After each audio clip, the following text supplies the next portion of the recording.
Baie welkom. Nooi uit om saam met ons vanoggend te kyk.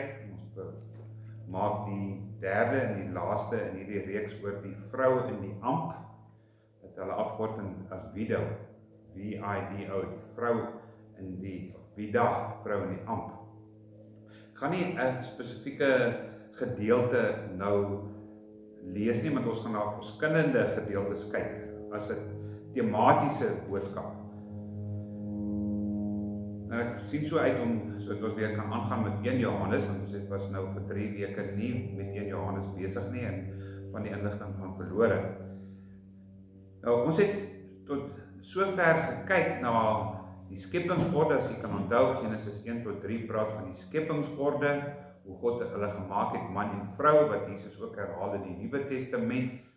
Man en vrou, nie vrou en man nie, maar man en vrou het hy hulle gemaak.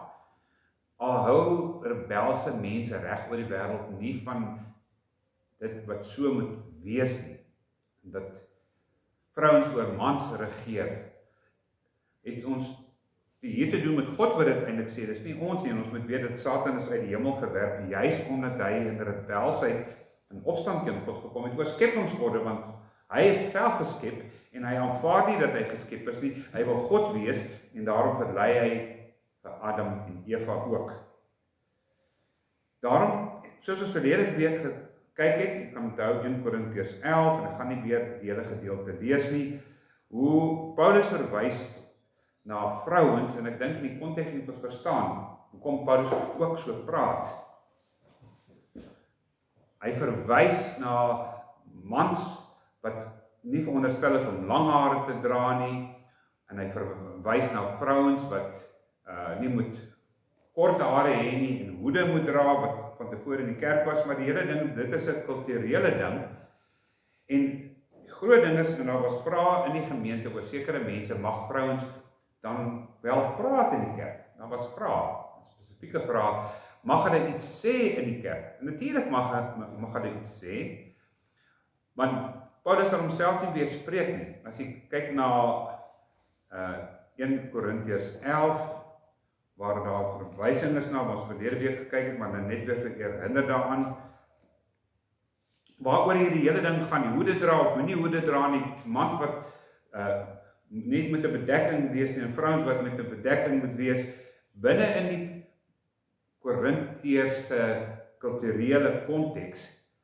Maar nou kom Paulus in, die is die hoofpunt van 1 Korintiërs 11, want baie mense kom nie na die punt wat hy probeer sê nie, en hulle hou aan terugval oor die kultuur, en ons doen dit nie in ons kerk so nie, maar 'n feit wat die Here sê, maar ek wil hê, sê Paulus, hy lei hierdie hoofstuk amper in met dit, dat Christus die hoof is van elke man, die man die hoof van die vrou, en God die hoof van Christus. En dan gaan hy voort oor die hoofbedekking en alles.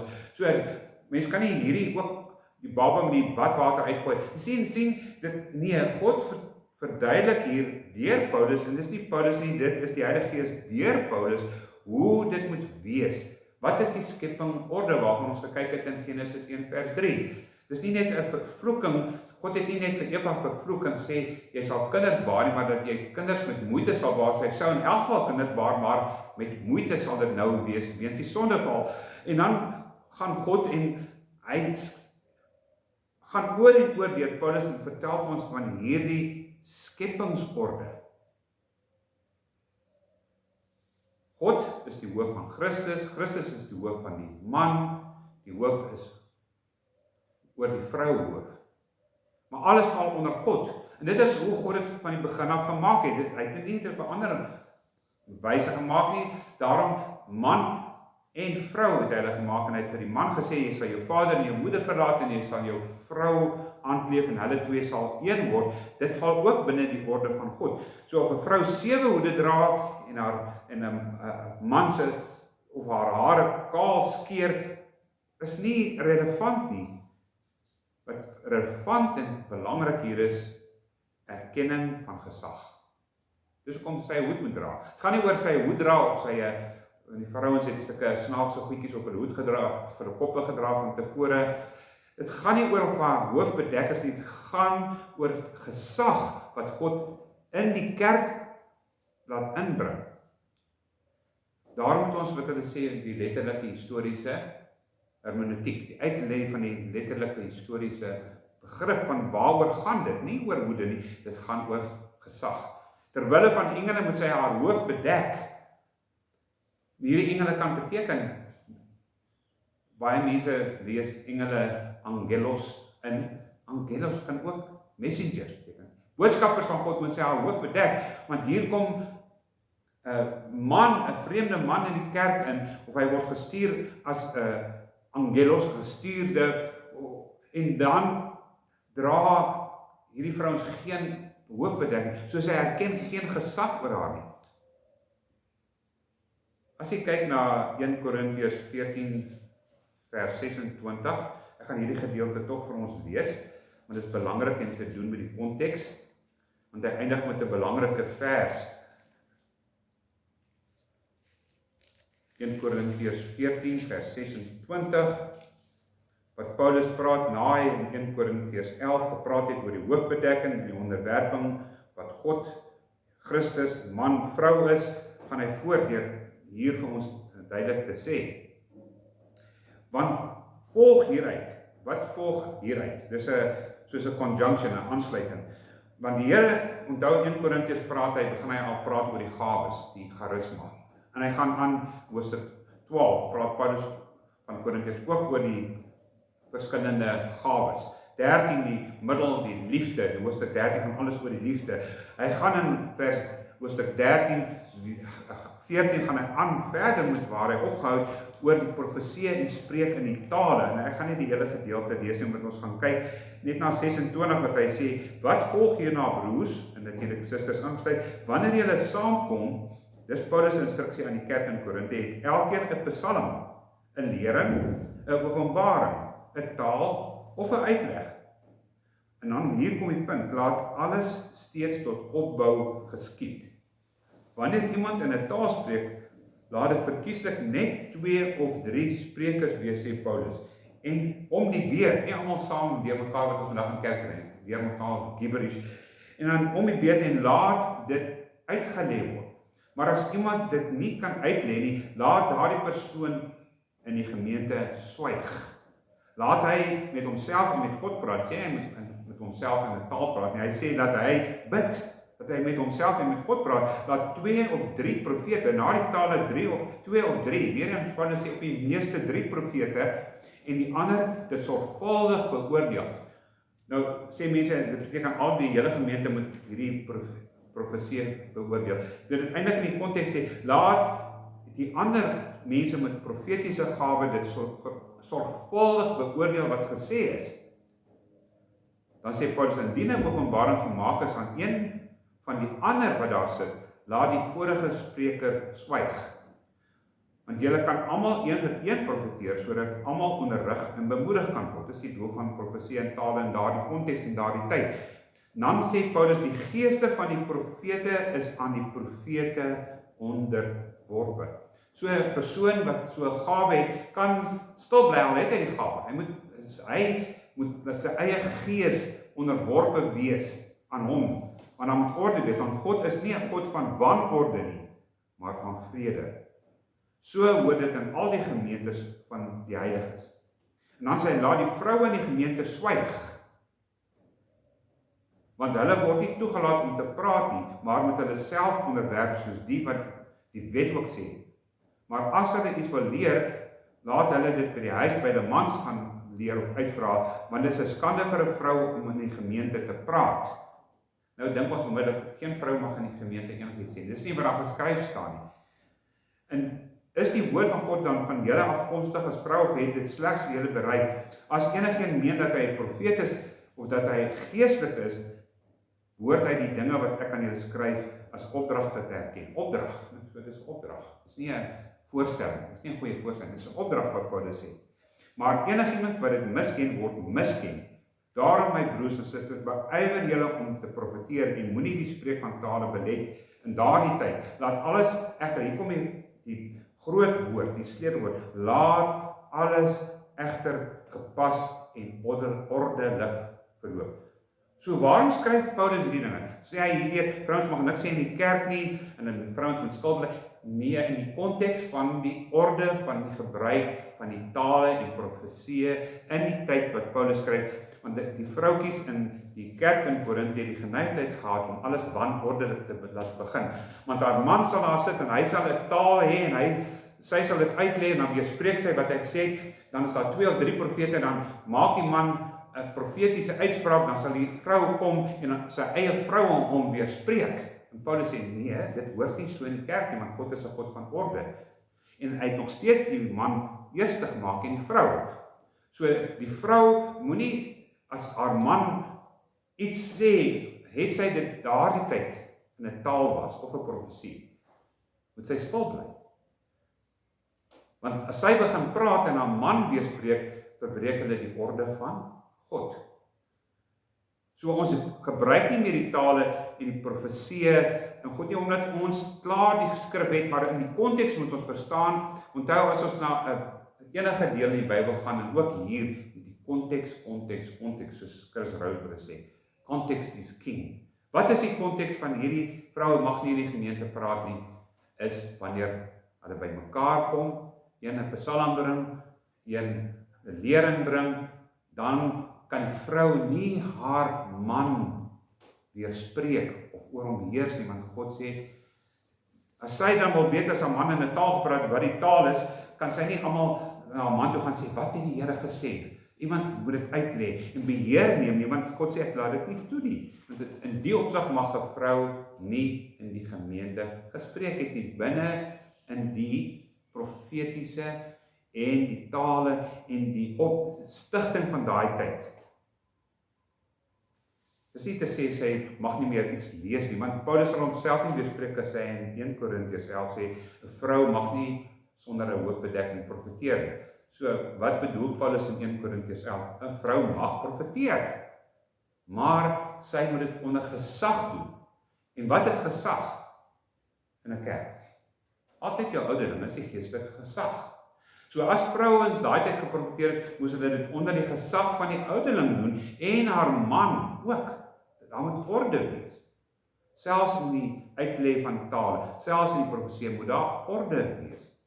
As hy het om te doen met 'n charismatiese chaos, waar almal praat en die man praat en sy vrou spreek hom teen en hy sê iets of sy iets en hulle gee 'n deurmekaar lering en Paulus sê nee, hierdie is 'n opdrag van God af, dit moet in orde wees. Dit is waarom hy aan die einde van vers 40 sê, of einde van 1 Korintiërs 14 sê, laat alles egter gepas en ordelik verloop. So daar moet orde wees, iemand moet beheer neem, verkieslike ouderling, of ouderlinge, voorgangers moes beheer neem en sê, 'n vrou sit asseblief. Jy kan nie, wat u man nou pas geprofeteer het teenspreek. Dis onordelik. As jy dan iets wil weet wat jou man gesê het oor hierdie profesie, gaan huis toe gaan vra jou man wat het hy geglo die Here sê deur hom. In daardie opsig verstaan ons die ding in sy konteks, want as hy sê ons Paulus weerspreek homself in 1 Korintiërs waar hy sê vrouens mag wel spreek, want dit is tog so, dit nie gebeur in Petrus haal dit aan, dat God sê deur Joël die profesie, toe die mense in tale gespreek het en tot redding gekom het, dat in die laaste dae sal ek my gees uitgiet op alle vlees, sê hy deur Joël, julle jong dogters sal gesigte sien, julle vrouens sal profeteer, hulle sal, so dit is al lankal deur God so gestel, dat vrouens in die gemeente sal profeteer.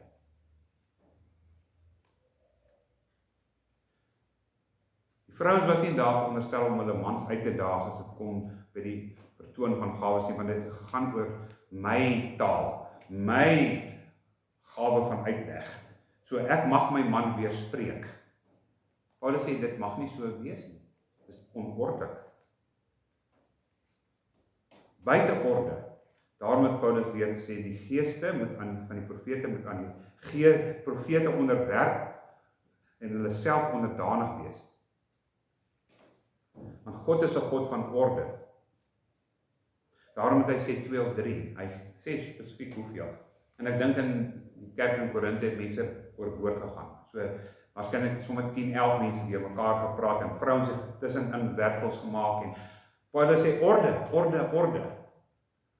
Wat is die vrou se opsig in hierdie? Sy mag praat volgens 1 Korintiërs 11, mag sy 'n profesie bring, maar sy moet haarself beheer, sodat sy nie God se natuurlike orde, God, Christus, man, vrou, teengaan nie. Charismatiese wanorde.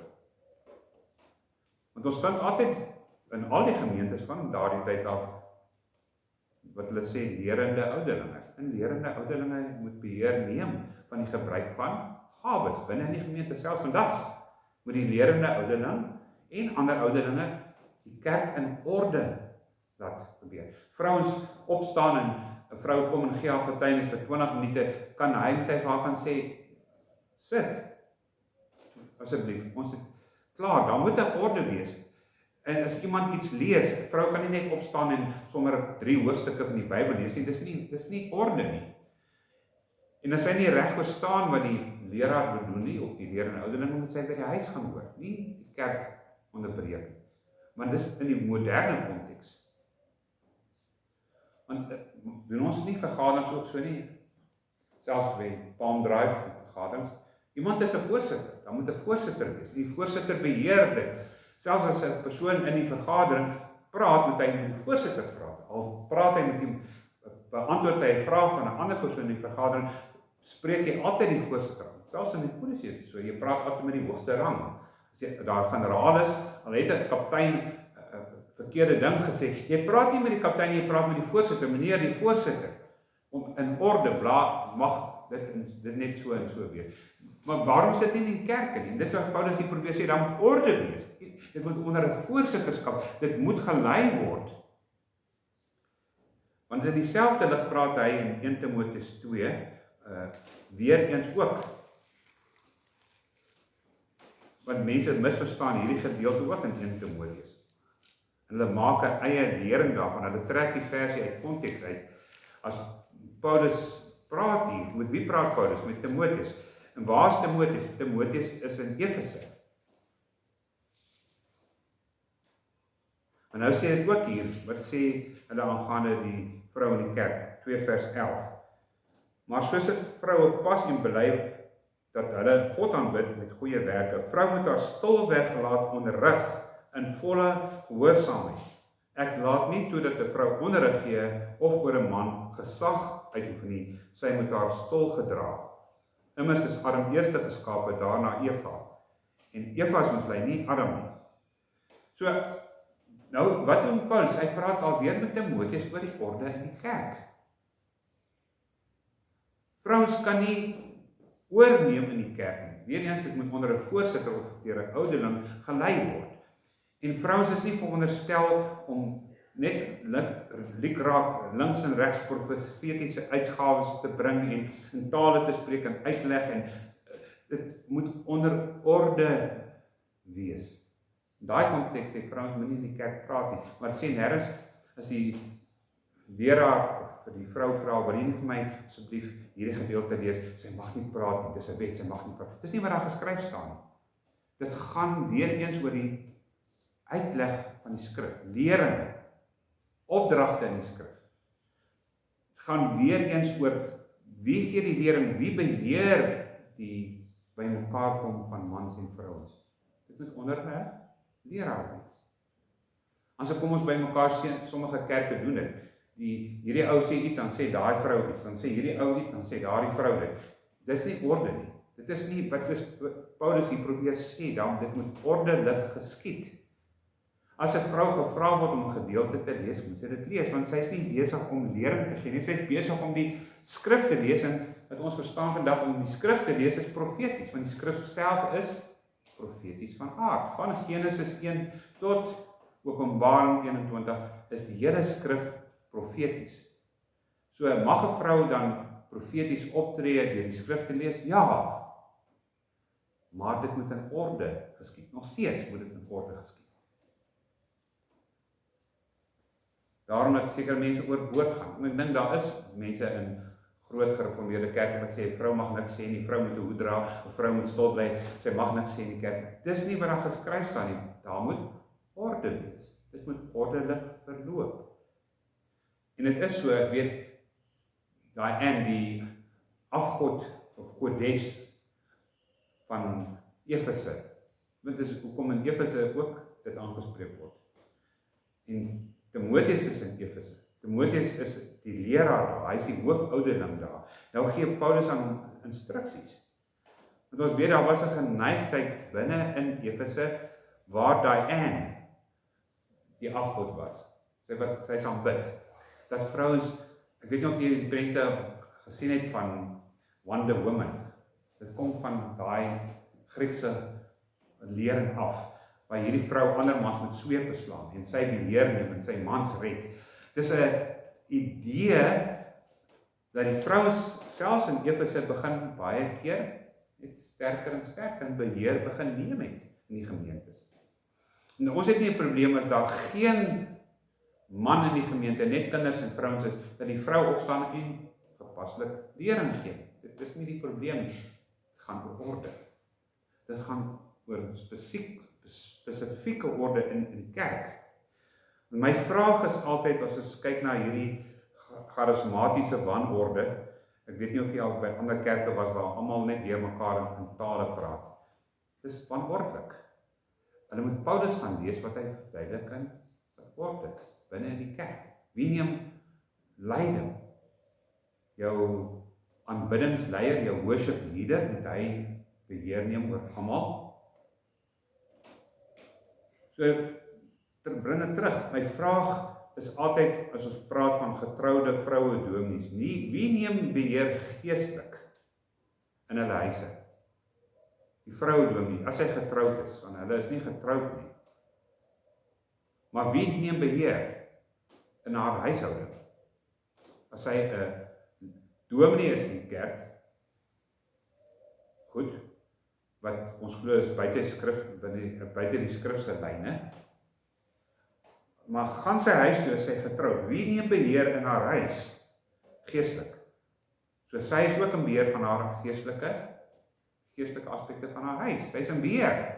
Want sy is dan die dominee van die kerk. Hoe kan sy dan by die huis gaan onderwerp aan 'n man? Want sy het dan die geestelike leierskap gekry. So sy moet haar dus ondergeskik maak aan haar man. En wat sê Paulus? God is hoof van Christus, Christus van die man van die vrou.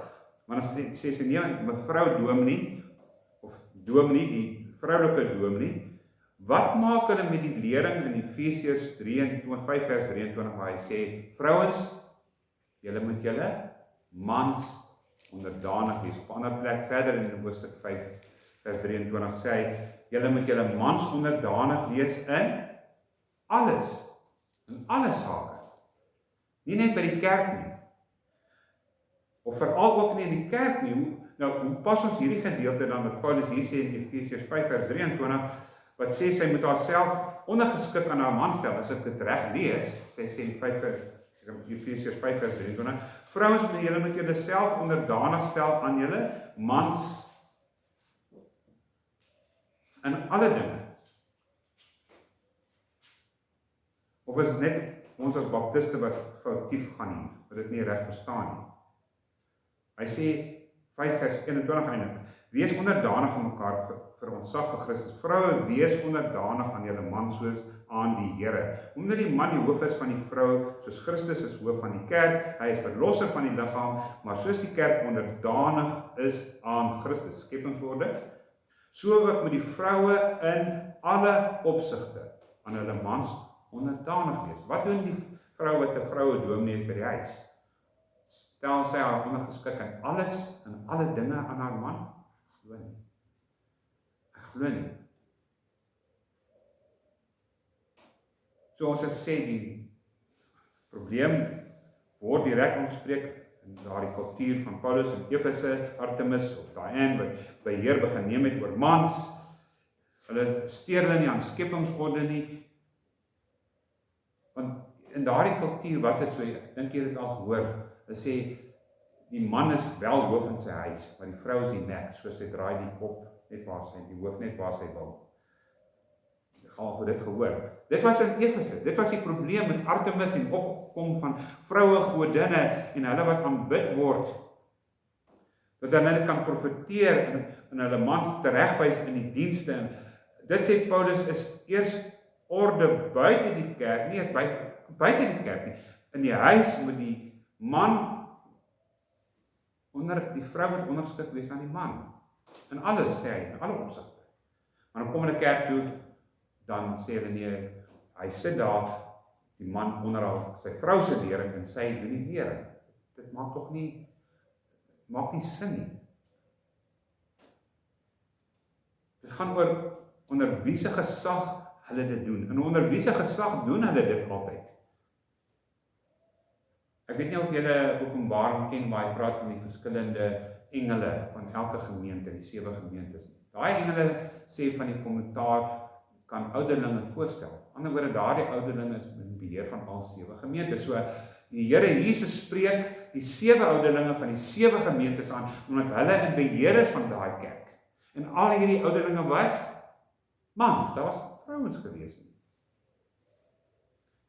Waar kom ons aan dat die ouderling in beheer is, sy leierskap ook nie uitgedaag moet word nie? Kyk na Hebreërs 13 vers 17. Op 2 geleenthede praat die skrywer, en dis nie eers Paulus nie, dis iemand saam met Paulus, wat opdragte hier gee.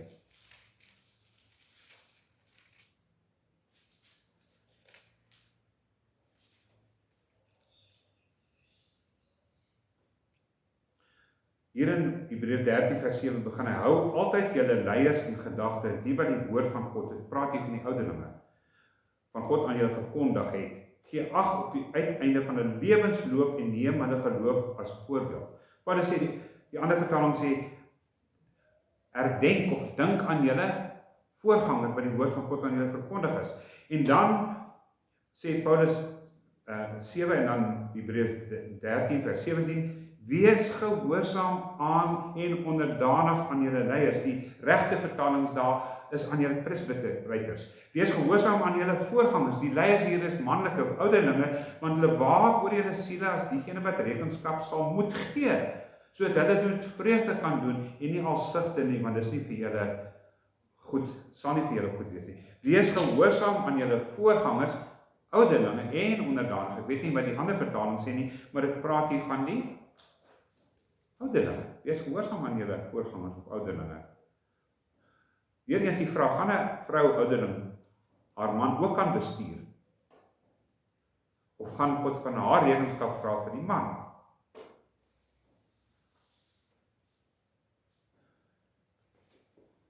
Ek het hierdie dinge opgelet in onderwys en in die polisie. In onderwys was daar geweldig baie vroue direkteure. Maar veral in die polisie waar 'n jong konstabel, manlike konstabel, dit vreeslik moeilik vind om hom onderdanig te stel aan die vroue offisiere en generaals, selfs as hulle net 'n rang bo hulle is. Is dit sonde? Is dit verkeerd dat hulle hierdie jong swart mans in opstand kom teen die gesag van vrouens wat bo hulle is? Dan sê ja, dis die vleeslike natuur, dis hoekom hulle in opstand kom teen hulle vroulike direkteure en hulle vroulike generaals. Is dit wel so, of is dit die natuur? Is dit skepingsorde? Is dit nie miskien skepingsorde dat hierdie jong konstabels kwaad word vir 'n vroue generaal nie, want dis binne, hy is so geskape. Is dit nie so van die begin af so geskape nie, of is dit bloot maar net die sondige natuur? God is Vader en nie moeder nie. Jesus het 12 manlike apostels gehad. Daar was geen, alhoewel mense agterna sê daar was 'n vroulike, lees ek nêrens in die skrifte daar 'n vroulike apostel was nie. Die eerste kerk was daar net altyd manlike leiers, ouderlinge, die hakens was manlik. Altyd manlike pastors. En vroue pastors het eers hier by 1920s begin, werklik begin. Waar was al hierdie vroulike pastors van 1920 jaar? En waar kom die eerste vroue pastors vandaan? Predikers vandaan, wat kerke begin. Julle het al seker gehoor van Aimee Semple McPherson, wat in die 1920s Nie 'n baie goeie morele geskiedenis nie, want na haar man oorlede het sy met 'n ander man getrou. Terwyl sy met hom getroud was, het sy met 'n ander man sy ontvoer en weggeraak agter 'n soort van 'n skande wat hierdie man haar nie ontvoer het nie. Sy het saam met hom weggeloop. So hierdie mense het 'n lewe wat nie getuig van moraliteit en eerlikheid en integriteit nie, maar sy word 'n prediker in Amerika in die kerk in 1920 en sy het 'n groot aanhang gehad. Duisende vrouens het agter haar aangeloop. En raai waar kom William Branham vandaan? Jy ken die verhaal van die Word of Faith, nee, William Branham, Dad Hagin, Kenneth Hagin, Kenneth Copeland. Hulle is volgende van Amy Semple McPherson. Dis die vrou wat hulle geïnspireer het. Ons weet van Benny Hinn, wie het hom geïnspireer? 'n ander man? Nee, wie het hom geïnspireer? Want sy is ook Kathryn Kuhlman, van die eerste vroue predikante in Amerika. Alles wat begin oorsprong het in Amerika.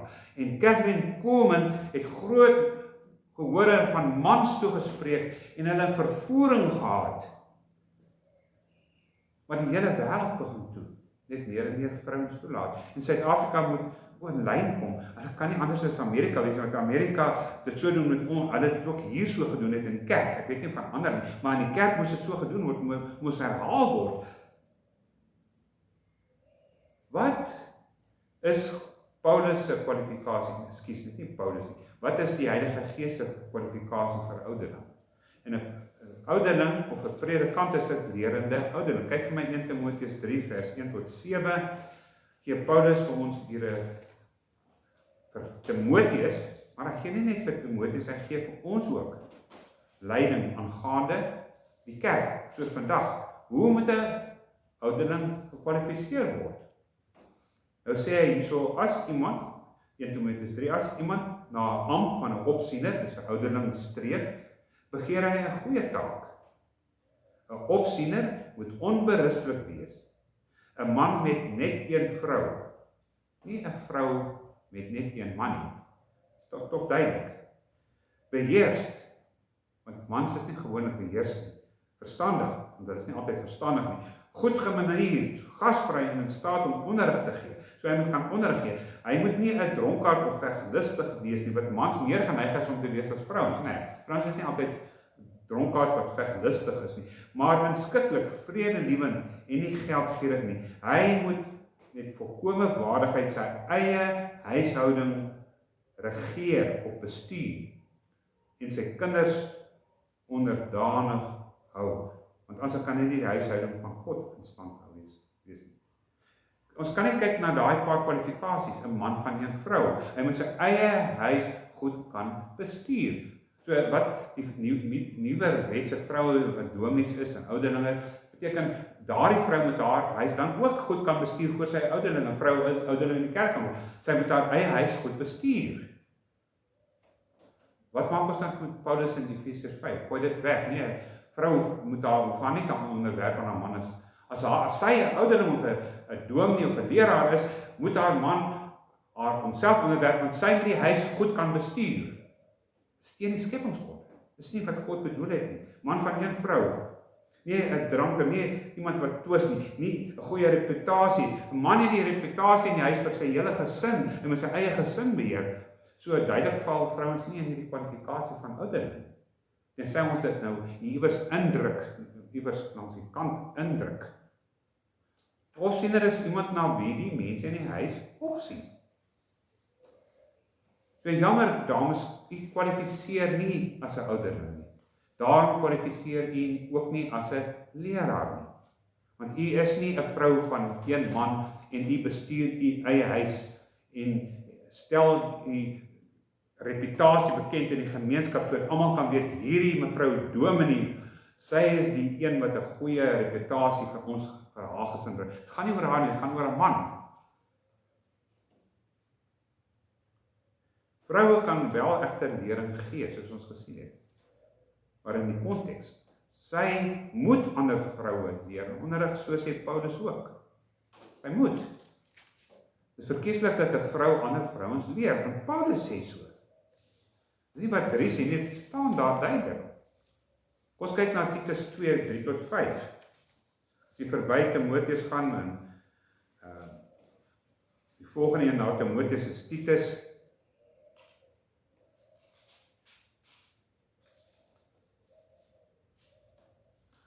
Wat sê Paulus in hierdie gedeelte?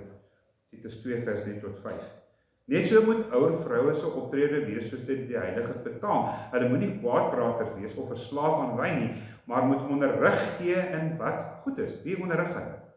Sodat hulle die jong vroue kan leer om liefdevol teenoor hulle mans en kinders te wees, verstandelik gehuis, toegewy aan hulle huishoudings, goedgeaard, onderdanig aan hulle mans, sodat die woord van die Here God nie belaster word. Ons het gesê verlede keer, Genesis 2 vers 18, God maak vir Adam 'n helper.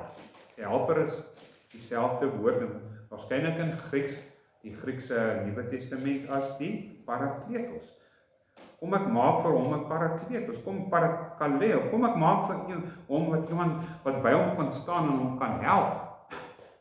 So daarom het hulle praat eintlik, ons praat nie van vroulike diakens, maar ons het vroulike wat die rol, die ampt, hulpbediening van die vrou. Dis waarom ons 'n vroulike tesourier het. Ons kan 'n vroulike sekretaris hê, want dis hulpbedienings.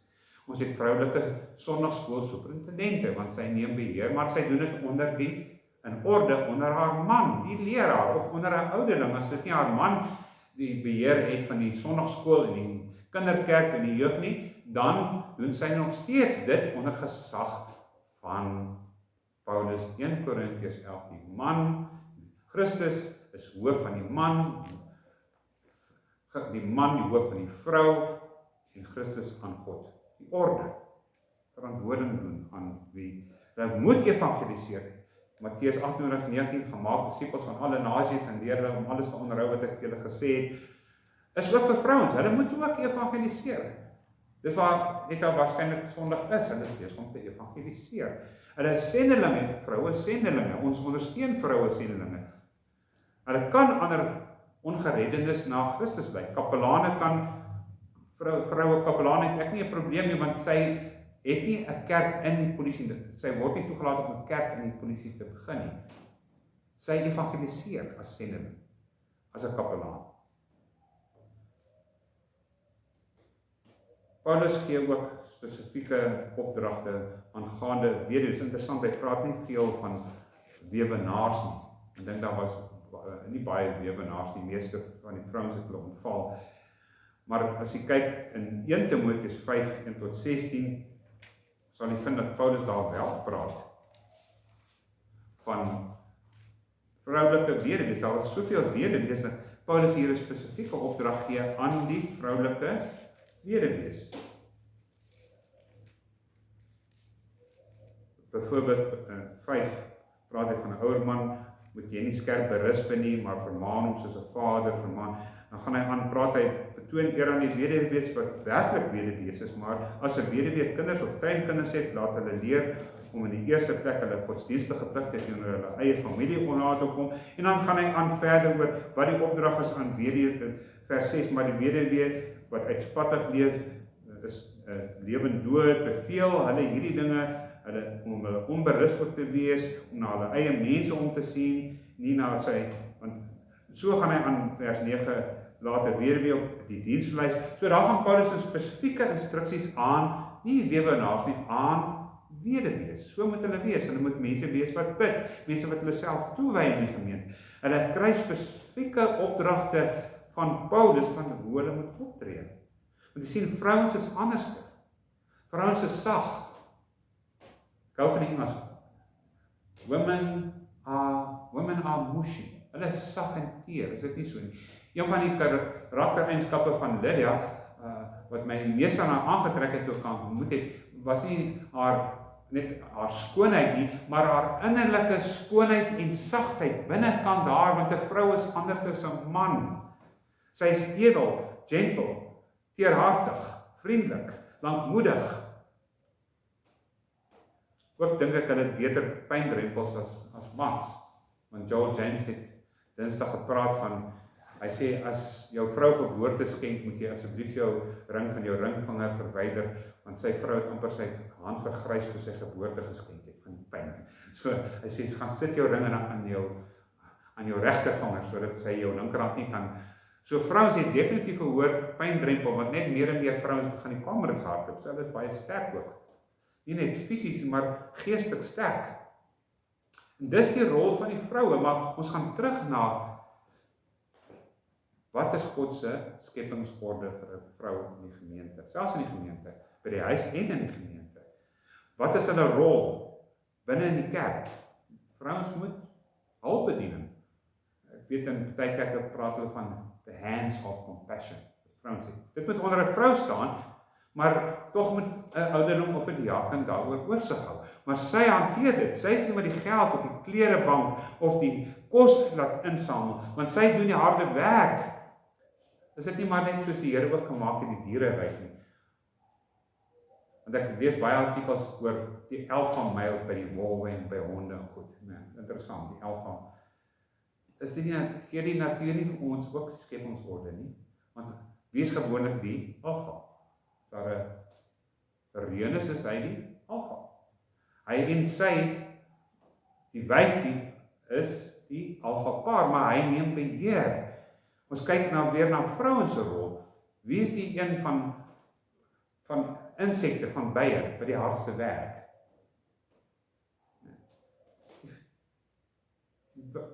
Vroulike by. Dis nie, daar's geen manlike by soos die storie waar hierdie soldaat, manlike soldaat gaan heuning by mekaar waar. Dis nie natuur nie, dis die vroulike by wat gaan styfmeel by mekaar maak. Miskien, wie is die een wat gaan bloed haal om eiers te hê?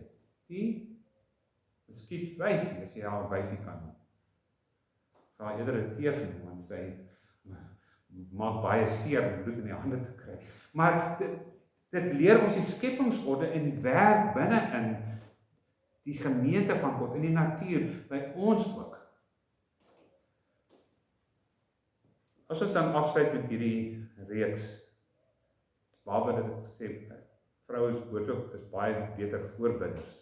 Ek kan maar net hoor hoe Lydia bid, sy sê, hulle is baie beter as mans, as kom by voorbidding. Intercessors. Maar as 'n vrou tog besluit dat sy in die ampt wil staan as 'n ouderling of 'n leraar, en daar is 'n gemeente wat bereid is om haar te beroep, sê ons as baptiste is buite die skrif. Dis nie skriftuurlik nie. En die skrif sê anderster.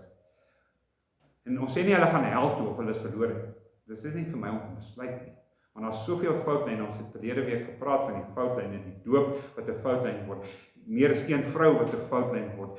Die feit is, moenie die onderlinge byeenkomste versuim nie, dis 'n opdrag wat gegee word. En tog kom mense, het ons getuienis, mense versuim die onderlinge byeenkomste. Is dit nie 'n opdrag van die skrywer van Hebreërs nie? Moenie dit versuim nie, so sommige die gewoonte het. Maar as hulle dit dan doen, is hulle almal op pad hel toe wat dit versuim het? Nee, ek glo nie, maar hulle sal wel eendag verstaan voor Christus in sy heilige troon wat hy wou gehad het, wat hy nie wou gehad het. Dit gaan dit, sy instruksie nie verander nie. As mense graag wil hê Joyce Meyer moet vir hulle preek en hulle op die pad bring, moet hulle dit doen, maar ons doen dit nie. Ons probeer binne in die geskrifte bly. Interessant dat selfs die Rooms-Katolieke Kerk tot vandag toe geen vroulike priesters orde nie. Hulle bly nonne, hulle word nie priesters nie. Want die Rooms-Katolieke Kerk sê ook, ons laat nie toe dat vrouens priesters nie, maar dit is gereserveer vir 'n man. Maar so het ons almal foute soos hyperkalvinisme wat ons rede gee hoekom ons nie uitreik na buitekant vir mense die evangelie gaan vertel nie, want die hyperkalvinisme sê die Here sal self die mense red. Ons hoef niks te doen nie. So is daar foutlyne en almal kyk na ten laaste ek sluit daarmee af 2 Korintiërs 5 vers 10. Die groot gevaar is mense wat gered is neem aan dat as hulle gered is hulle gered. Hulle is reguit op pad hemel toe. Hulle gaan nie na Tartarus of die doderyk nie. Maar nou waarsku Paulus gelowiges wat gered is. En wat sê Paulus van gelowiges wat gered word? En dis selfs vir mense wat gered is en gewas is deur die bloed van die lam en die God vrees en sy pad volg, is daar spel het gevaar uit, want Paulus sê 5 vers 10, 2 Korintiërs 5 vers 10, want ons, as hy sê ons, praat hy nie van alle mense nie, hy praat hier van die gereddenis in die kerk. Want hy waarsku die gereddeniskerk, want ons moet almal voor die regterstoel van Christus verskyn. Selfs gereddenis, want ons moet almal voor die regterstoel verskyn, sodat elkeen kan ontvang volgens wat hy in sy liggaamlike bestaan gedoen het, toe hy gelewe gedoen het, of dit goed of kwaad was. Lees jy dit saam met my? Maar ons, nie alle mense nie, ek gebruik nie die woord allos of alle mense nie, om beloon te word. En as jy terugplaai in Korintiërs 3 vers 13, praat Paulus ook in sy idee in Korintiërs 3 vers 13, elkeen se werk sal duidelik word. Want die dag, dis die dag van die koms van die Here, sal dit aan die lig bring. Deur vuur sal dit geopenbaar word, en die vuur sal die gehalte van elkeen se werk op die proef stel. Elkeen, nie alle mense nie, gereddenis.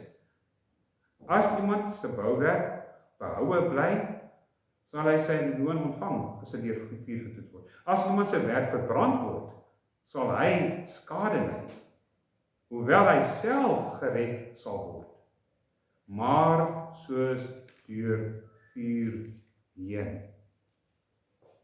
So almal, het sy 'n vroue dominee, het sy mense in foutlyne,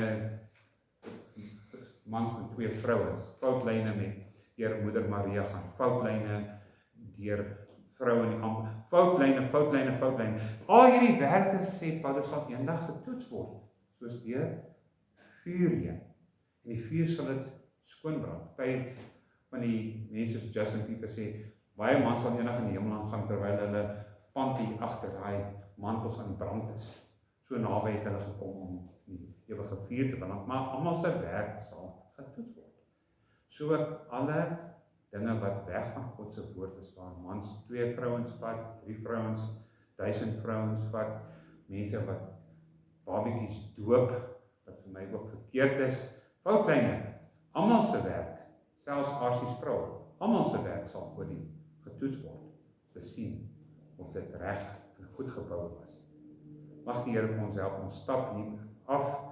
Ek sê, want dit sê op kamera en dit duidelik ook, nou die wat luister, mag ons berus by hierdie onderwerp. As ek, as 'n baptis, gereformeerde baptis, en my mense verkeerd is, vergewe ons, vergewe my asseblief, vir die vroue in die ambt. As ek verkeerd is, vergewe my.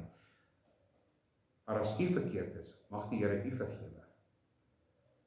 En mag u terugkom na die opdragte van die skrif.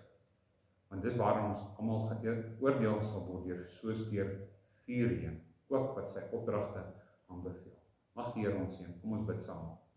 Vader, ons dankie dat ons kon kyk na u woord. Here, ons wil onder die woord se gesag staan. Ons staan nie onder ons eie gesag, ons eie intelligensie, ons eie redenasies, waar ons die skrif beredeneer en stry oor dinge nie. Help ons, Here, om gevestig te word die geskrifte. Die instruksies van Paulus, wat nie sy instruksies is nie, dis die instruksies van die Heilige Gees, wat baie spesifiek is. Mag ons met vrees en bewering sy instruksies nakom. Mag ons doen wat hom wel behaaglik is, want ons weet dat al ons werke getoets sal word eendag, soos deur vuur heen. En alhoewel ons siele behoue sal bly, Here, al ons werke soos stabbel, soos, Here, rommel, gras verbrand sal word. Mag dit nie nodig wees nie. Dat die wat luister na die boodskap, hulle weer eens onder die gesag van die skrif sal plaas. Hulle onder die gesag van Christus sal plaas, wat hoof is van die man, en die man wat hoof is van die vrou, en God hoof van Christus. So kom ook u opdragte deur Paulus. Mag dit so wees, sodat ons nie enig beskaam sal staan. Here, waar ons voor die regterstoel staan, en ons verlees sal staan, Here, miskien die laaste keer wat ons in die hemel verlees sal wees, maar ons sal verlees staan, want ons het u geskrifte nie reg gesny nie, ons het dit nie reg beoordeel nie, ons het dit nie reg gelees nie, ons was hyperkrities teenoor u geskrifte, u oordeele, asof dit 'n mens is wat dit geskryf het, alhoewel ons weet die woord sê dat alle skrif het deur God ingegee, uitgeasem deur God en is nuttig vir lering, teregwysing, sodat die man van God toegerus kan word. Mag ons dit opnuut doen, terug na die geskrifte, terug na die instruksies, sodat u in alles verheerlik kan word. Seën ons dan verder in Jesus naam. Amen. Ons gaan nie 'n benediction doen nie, baie dankie.